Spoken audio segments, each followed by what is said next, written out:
that the city of Reno has actually had money to put into projects and really start to get aggressive about building. And I'm a big believer in infill development and also in our downtown core, especially since you see a lot of light in those areas. But it's really sort of exciting. So we just approved several projects, and like I said, we've never been able to have a seat at the table to this magnitude, and it's going to be a game changer. All right, well, we have a look at a couple of them, so we'll start with the first one, just jump right in. We have Dick Scott Manor.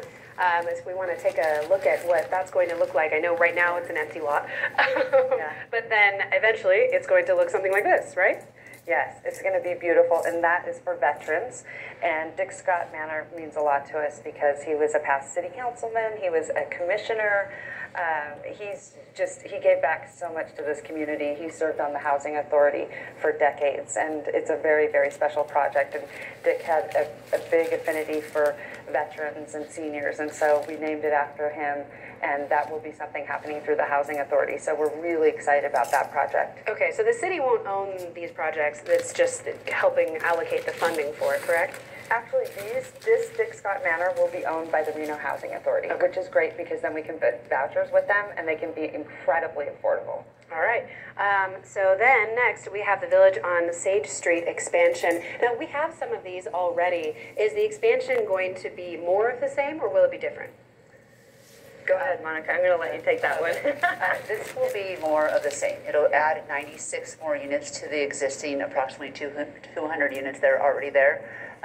It kind of gives a better economy of scale. All the services are already there, so it makes it a really viable project for VOA to run in coordination with the Community Foundation. Yeah. And they're modular buildings, almost dormitory style settings. Yeah.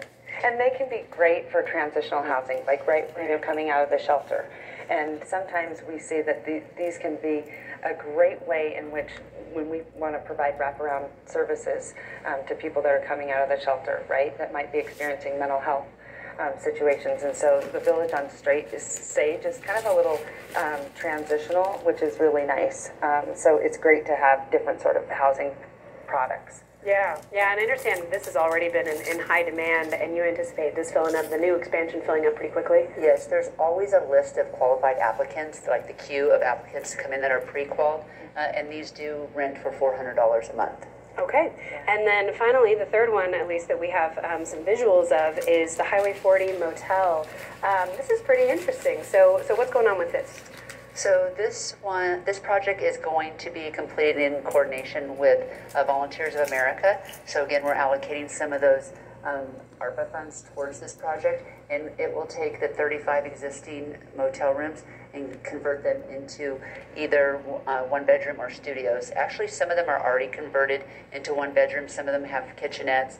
And there's actually, I think, a couple 2 bedrooms, but it's going to be converting them all into permanent housing. Mm-hmm. And this project is interesting because it's right across the street from the CARES campus. So again, transitional type housing and being able to provide services is really important. But the location and proximity are really important. I don't know, and we will be rehabbing that, and it's also really challenging. It's exciting when you can already have something existing, because we know that we can jump in the game and get it online quick, right, for people to move into. But sometimes it can be really challenging because the infrastructure can be so incredibly dilapidated. Right. So this has already had the go ahead, which is great, because again, it's about trying to get those markets out into the community as quick as possible. What's the timeline then for these 3 projects? If it's quick, what does quick mean? Really? Right. That's a great question in housing world, right? And it just depends if there's already a project that's ready to go, like Highway 40, right? So we know that can be done relatively quickly. We're hoping within 4 months, 5 months. Okay. So so that can be, like I said, quick. And then Dick Scott Manor, we're building from the ground up, right? And so that always can be somewhat challenging. And I think especially people need to understand in this market too is that supplies are very, very expensive. We've seen lumber go up exponentially, right? So again, you can have those challenges, and then the labor market has been a challenge, right? So you kind of add all of that on, and that can be difficult for a project to get going as quick as we'd like, not as quick as we'd like it. Mm-hmm. Okay, and then Sage Street?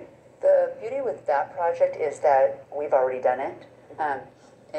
then there's firms that know exactly, I guess, the funny things about these buildings, how they need to be plumbed, how they need to be set, the foundations, and so it's going to come online pretty easily. We're thinking, hopefully, if everything is signed in this perfect world, it's so hard to get, even a truck driver. We have to get them moved. Probably in the time frame of maybe 9 months for them to be like up and going. Okay, so I mean, relatively quickly then, that in a year, that's not too bad. All right, well, we don't have a ton of time left, just a couple minutes. But so. I should mention